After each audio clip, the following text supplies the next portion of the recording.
Não julgueis para que não sejais julgados. Você provavelmente entendeu esse versículo errado. E eu vou te explicar, mas primeiro eu quero fazer você entender por que você deve amar as pessoas e como deve amá-las seguindo os preceitos bíblicos. Seja muito bem-vindo ao canal Palavra Cristã. Eu me chamo Marcelo e já te peço, pegue papel e caneta e comece a anotar, porque você precisa aprender a remoer o que está sendo ensinado. Uma das principais consequências de nascermos de novo é o amor ao próximo. O irmão João nos explicou que o amor vem de Deus. Foi Ele que nos amou, dando seu Filho Jesus para morrer por nós. E os nascidos de Deus, que realmente amam os irmãos, eles têm o Espírito Santo habitando dentro de si. E dessa forma, Deus permanece neles. E nessa passagem, João finaliza colocando um antigo mandamento. Mas que é o mandamento? Se você diz que ama a Deus, obrigatoriamente ame seus irmãos. Ou seja, se você quer agradar a Deus, mas não quer estar na igreja reunido com os irmãos, com aqueles que receberam um novo nascimento, você acha que não precisa da comunhão com os irmãos? Você acha que pode ser cristão somente orando, lendo a Bíblia e fazendo boas ações? Eu tenho uma notícia para você. Na igreja, Deus nos aperfeiçoa usando os irmãos para nos tratar e nos usa para tratar os irmãos. É assim que funciona a igreja de Cristo. É assim que funciona a noiva do Senhor. Sobretudo, amem-se sinceramente uns aos outros, porque o amor perdoa muitíssimos pecados. Sejam mutuamente hospitaleiros, sem reclamação.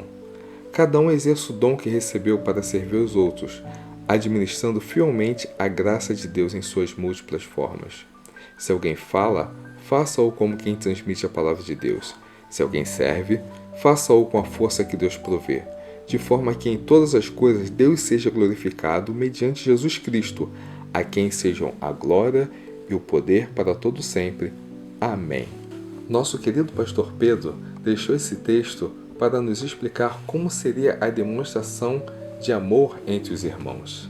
Sem reclamação, sinal que havia motivos para ter reclamação, abrindo a porta uns aos outros, ou seja, hospitalidade e dependência, e usar os dons recebidos sem reserva em benefício dos irmãos. Jesus falou sobre isso no livro de Lucas. Ele disse que aquela compaixão envolveu um gasto pesado, porque quando o rapaz para socorrer, ele gasta com óleo, com atadura, com vinho. Depois vai para uma hospedaria e gasta hospedagem para 2 pessoas, alimentação para 2 pessoas. E eu tenho certeza que se tivesse algum lugar vendendo medicamentos, ele teria comprado, se é que não comprou. Sendo que no dia seguinte, ele deixa dinheiro para pagar as despesas no momento que ele não tivesse e se compromete a voltar, passando por ali para dizer que, se tiver algum gasto extra, eu pago. Ou seja, se você tem recursos e você pode ajudar alguém, não adianta você falar, vou orar por você. Não adianta você dizer, vamos interceder porque Deus vai mandar recursos. Não, você tem que orar, você tem que interceder, mas você precisa usar o que já tem nas suas mãos em prol das outras pessoas. O dom não é seu, o recurso que você tem não é seu, pertence ao Senhor. Ele te coloca para administrar. Pegue o dinheiro que você tem e use em favor das pessoas. Pegue os dons e talentos que você tem em favor das pessoas. A não ser que o que você tem não venha da parte de Deus. Se Jesus deu exemplo falando de investimento e ajuda com pessoas estranhas, imagina com os de casa, porque tudo começa dentro de casa. Aqueles que não cuidam dos seus, especialmente dos de sua própria família, negaram a fé e são piores que os descrentes. O que Timóteo está dizendo? Ele está explicando que, depois de cuidarmos dos de casa, estendemos aos de fora, mas principalmente aos irmãos da fé. E não cansemos de fazer o bem, pois no tempo próprio colheremos, se não desanimarmos. Portanto, enquanto temos oportunidade, façamos o bem a todos, especialmente aos da família da fé. Essas são as regras, e isso está escrito: ajudar e aceitar ser ajudado. Porque quando você aceita ser ajudado, você exercita a humildade, você trata o seu próprio coração. Ter humildade de se sujeitar é bom, faz parte. Jesus também fez isso. Veja que Jesus recebia a ajuda de mulheres. Se hoje isso já seria estranho, imagina naquela época. Mas isso é história para outro dia. O que é a compaixão? Compaixão é a capacidade de compreender o estado emocional de outra pessoa, ter um desejo de aliviar ou reduzir o sofrimento do outro. A compaixão normalmente está ligada ao altruísmo e à empatia, mas eu quero alertar sobre a falsa compaixão, a compaixão maligna. E muitos cristãos têm sido enganados por essa mentira. Prega-se um amor sem julgamento, que está acima da justiça de Deus. Leia Ezequiel, do capítulo 33, dos versículos 13 ao 19. Leia, medite e entenda a justiça de Deus. Fazer boas obras, ser altruísta, ter compaixão das pessoas, dividir os bens com os que precisam, tudo isso tem que estar acompanhado de uma vida sem pecados. Tem que estar acompanhado de uma vida de obediência aos mandamentos do Senhor e uma vida sem praticar os pecados. Uma coisa depende da outra, não tem como separar. A justiça de Deus exige santidade. Então, quando você julga uma pessoa, não é com a intenção de decretar uma sentença, mas a intenção é a que Tiago escreveu. Leia comigo. Portanto, confessem seus pecados uns aos outros e orem uns pelos outros, para serem curados. A oração de um justo tem grande poder e produz grandes resultados. Meus irmãos, se algum de vocês se desviar da verdade e for trazido de volta, saibam que quem trouxer o pecador de volta de seu desvio, o salvará da morte e trará perdão para muitos pecados.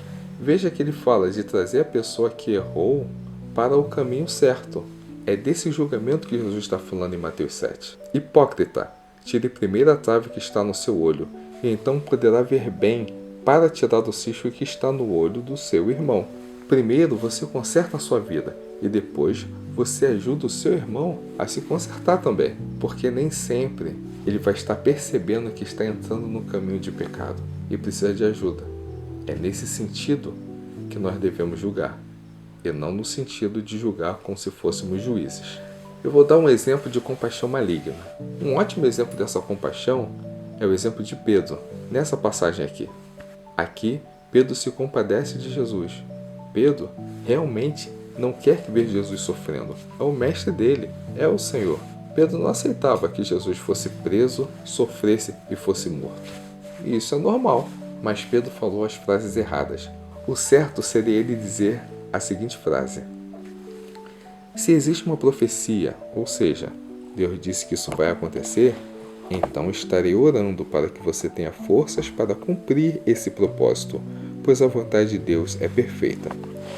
Isso é pesado de ouvir? Sim, eu concordo. É pesado de falar também. Mas é nesse pensamento que vem a justiça de Deus. Muitos cristãos têm sido enganados pela compaixão maligna. Muitos cristãos têm se reunido para orar e jejuar porque não aceitam algo que Deus disse que iria acontecer. Porque não aceitam aquele decreto e querem mudar, como se eles entendessem o que é melhor para a vida. Muitos se reúnem e oram rejeitando a perseguição que Jesus disse que a igreja iria sofrer. Não tem como. Enquanto nós formos cristãos, seremos perseguidos. É inocência demais pensar que nós vamos orar e iremos viver uma vida plena, em paz, tranquilidade. Não foi isso que Jesus prometeu. Quando você lê essa passagem, você percebe que Jesus não culpou os sentimentos de Pedro. Jesus era homem e ele sentia amor, compaixão, chorava pelos amigos. Mas Jesus culpou os pensamentos de Pedro. Jesus disse para ele: você considera as coisas apenas do ponto de vista humano e não da perspectiva de Deus. Jesus queria que Pedro pensasse e se guiasse pela justiça divina. E é assim que nós devemos viver, entendendo através da palavra como a justiça de Deus se aplica e vivermos com esse propósito. Da mesma forma, Eva foi tentada no jardim do Éden. A serpente chegou para ela e disse: o quê? Você não pode comer dessa árvore? Poxa, mas ela vai te fazer tão bem. Vai ser bom para você. Coma. Jesus também foi tentado assim. Poxa, mas você está com fome. Você é filho de Deus. Você tem poder. Você tem dons e talentos. Transforme essas pedras em pães. Use o dom a seu favor. Mais na frente, por 2 vezes, Jesus fez milagres, transformando um pedacinho de pão em vários cestos de pão para alimentar milhares de pessoas. Mas ele não usou em benefício próprio. Eu poderia dar outros exemplos, mas eu vou finalizar dizendo somente uma coisa, trazendo uma reflexão para você. Pare de esconder pecados. Pare de aceitar pecados usando o amor como desculpa, dizendo que ama o próximo. Chega de autocompaixão. Chega de perder paciência no trânsito. Chega de ser arrogante com a esposa. Chega de ser violento com os filhos. Chega de humilhar os irmãos na igreja. Chega de se achar superior aos outros. Lute contra a autopiedade. Lute contra você mesmo. Não aceite viver abaixo do que Deus espera que você viva.